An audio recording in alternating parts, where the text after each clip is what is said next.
નમસ્કાર મિત્રો સ્વાગત છે તમારું અમારી યુટ્યુબ ચેનલમાં। આજની વિડીયોમાં વાત કરીશું આજે તારીખ 14 મેથી લઈને 23 મે સુધી ગુજરાતમાં કેવું રહેશે હવામાન, અત્યારે જે સિસ્ટમ સક્રિય છે તેની અસર ગુજરાતને કેટલી થશે, આજે ગુજરાતના કયા વિસ્તારમાં વરસાદ વધુ થશે અને કેટલા ઇંચ વરસાદ થઈ શકે છે, તમામ પ્રકારની માહિતી તમને આ વિડીયોમાં આપી દઈશું।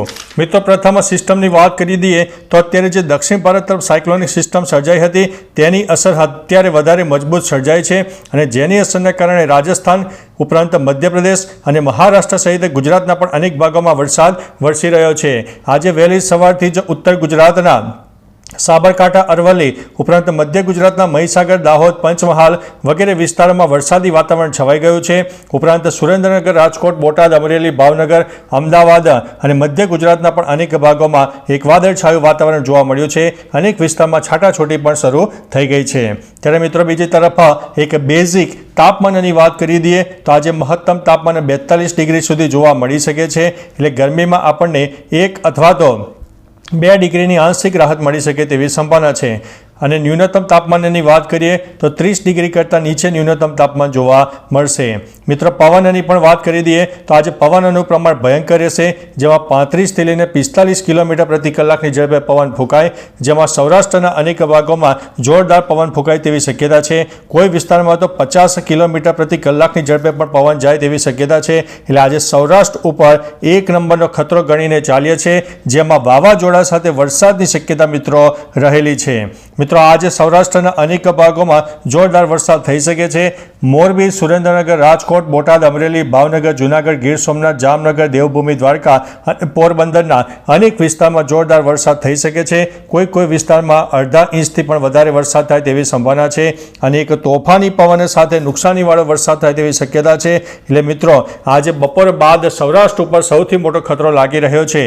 બીજી તરફ મિત્રો કચ્છની વાત કરી દઈએ તો ગાંધીધામ, ભચાઉ, રાપર સહિત અંજાર અને તેની આસપાસના વિસ્તારો ઉપરાંત મુદ્રા, નખત્રાણા, માંડવી, અબડાસા, લખપત, ખાવડા સહિત અનેક વિસ્તારમાં આજે પણ વરસાદની શક્યતા રહેલી છે। બપોર બાદ વરસાદી વાતાવરણ વધારે જામે। કચ્છનો દક્ષિણ અને પૂર્વ તરફના વિસ્તારમાં વરસાદની શક્યતા વધુ રહેલી છે અને સૌરાષ્ટ્રના તો અંદાજિત 50થી લઈને 70% વિસ્તારોમાં મિત્રો વરસાદ થાય તેવી શક્યતા દેખાઈ રહી છે। વહેલી સવારથી જ ઉત્તર ગુજરાતના પણ વાતાવરણમાં પલટો આવ્યો છે। મોડી સાંજે આજે બનાસકાંઠા, સાબરકાંઠા, અરવલ્લી સહિત અનેક વિસ્તારમાં વરસાદની શક્યતા છે। બીજી તરફ મહીસાગર, દાહોદ, પંચમહાલ, ખેડા, આણંદ, વડોદરા, છોટાઉદેપુર, નર્મદા, ભરૂચ સહિત પણ અનેક વિસ્તારમાં હળવા મધ્યમ વરસાદી ઝાપટા થઈ શકે છે। સુરત, તાપી, ડાંગ, નવસારી અને વલસાડમાં પણ આજે 14 તારીખના રોજ વરસાદની શક્યતા રહેલી છે। એટલે મિત્રો ગુજરાતનો અંદાજિત 50થી લઈને 60% જે વિસ્તાર છે તે વાદળછાયું વાતાવરણ જોવા મળશે। લો ક્લાઉડ ફોર્મેશન વધારે મજબૂત જોવા મળશે, જેમાં વરસાદની શક્યતાઓ આજે ભયંકર રહેલી છે। એટલે મિત્રો એક વરસાદી વાતાવરણ સાથે વાદળછાયું વાતાવરણ અને પવનનું પ્રમાણ વધારે જોવા મળશે। ભારે પવનને કારણે હોર્ડિંગ તૂટી પડવા, વૃક્ષો ધરાશાયી થવા, પાકને નુકસાન થવું તેવી ઘટનાઓ બની શકે છે। એટલે મિત્રો ખુલ્લામાં કોઈ ચીજ વસ્તુઓ પડી હોય તો તેને સત્વરે લઈ લેજો, જેથી આપણને ભારે નુકસાન ન થાય। હવે મિત્રો પ્રદૂષણની વાત કરી દઈએ તો આજે પ્રદૂષણનું પ્રમાણ થોડું વધારે રહેશે, જેમાં હવામાં ધૂળના રજકણો વધારે જોવા મળશે, જેમાં એર ક્વોલિટી ઇન્ડેક્સ 120થી લઈને 170 સુધી જોવા મળી શકે છે। એટલે ભયંકર પ્રદૂષણનો માહોલ જોવા મળશે અને ધૂળભરી આંધી એટલે કે તોફાન આપણને જોવા મળી શકે તેવી સંભાવના હાલ દેખાઈ રહી છે। હવે મિત્રો એક તમને ક્લાઉડ બેઝ ફોર્મેશનના માધ્યમથી સમજાવવાનો પ્રયત્ન કરીશું, ત્યારબાદ રેઇન બેઝ ફોર્મેશન અને ત્યારબાદ લો ક્લાઉડ ફોર્મેશનના માધ્યમથી તમને સમજાવવાનો પ્રયત્ન કરીશું। હવે મિત્રો તમે જોઈ શકો છો કે વાદળછાયા વાતાવરણનું જે નિરૂપણ છે એ ગુજરાતમાં કેટલા પ્રમાણમાં જોઈ શકાય છે। હવે તમે જોઈ શકો છો કે બપોર બાદ સૌરાષ્ટ્ર અને કચ્છ ઉપર વધારે ખતરો દેખાઈ રહ્યો છે। 15 તારીખની વાત કરી દઈએ તો 15 તારીખે પણ આ સિસ્ટમ સક્રિય રહેશે। 15 તારીખે આજે 14 તારીખ કરતાં સામાન્ય વાદળછાયું વાતાવરણ સામાન્ય ઓછું જોવા મળી શકે છે, પરંતુ 15 તારીખે પણ સૌરાષ્ટ્ર, કચ્છ, ઉત્તર ગુજરાત, મધ્ય ગુજરાત અને દક્ષિણ ગુજરાતના અનેક ભાગોમાં વરસાદની શક્યતા રહેલી છે। કારણ કે મિત્રો અરબી સમુદ્રનું જે સિસ્ટમ છે તે પણ ગુજરાતને અસર કરી રહી છે। ભેજવાળા પવનો ભયંકર મળી રહ્યા છે, સાયક્લોનિક સિસ્ટમની અસર થઈ રહી છે, રાજસ્થાન તરફની પણ સિસ્ટમો સક્રિય થઈ છે। એટલે ગુજરાતમાં ચારે તરફથી સિસ્ટમોનો મારો જોવા મળ્યો છે, જેના કારણે ગુજરાતના અનેક વિસ્તારમાં હજુ પણ તારીખ 16 અથવા તો 17 તારીખ સુધી વરસાદની શક્યતા મિત્રો રહેલી છે।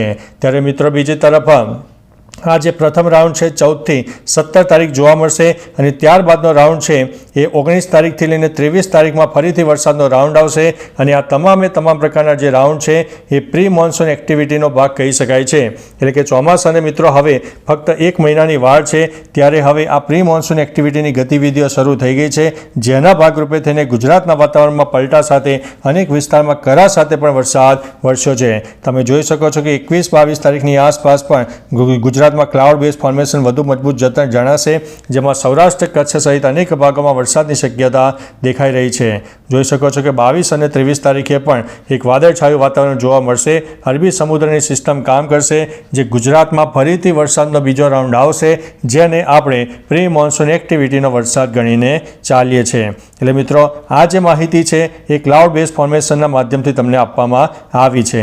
ત્યારે મિત્રો હવે એક રેન બેઝ ફોર્મેશનના માધ્યમથી પણ તમે જોઈ શકો છો કે આજે તારીખ 14 તારીખ છે.